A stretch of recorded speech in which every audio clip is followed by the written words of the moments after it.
श्री स्वामी समर्थ मित्रांनो. आज ना सोनल मम्मीकडून सगळ्या तिच्या रेसिप्या घेत होती. म्हणजे जे जे रेसिप्या पाहिजेत त्या लिहून घेत होती आणि बोललो नीट अक्षर काढत नीट लिही, नाही तर तुला समजणार नाही.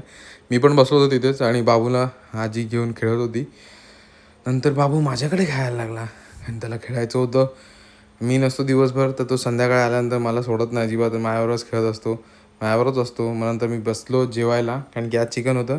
जे 31st चिकन होतं ते थोडं उरलं होतं फ्राय वगैरे, तर ते मी खाल्लं आज. मजा आली.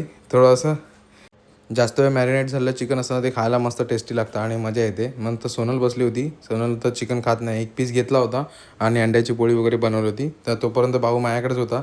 भाऊ माझ्याकडे भरपूर खेळतो आणि जर नाकाला हात लावला की राग येतो. मग थोड्यानंतर मी झोपवलं त्याला, कारण की झोपला थोड्या वेळानंतर. आणि मग वरती आलो आम्ही, कारण की वरती पण तोपर्यंत उठला होता वरती आल्यानंतर आणि मला येत होती झोप खूप. तर चला, आजचा दिवस संध्याकाळ अशीच गेली. तर चला, बाय.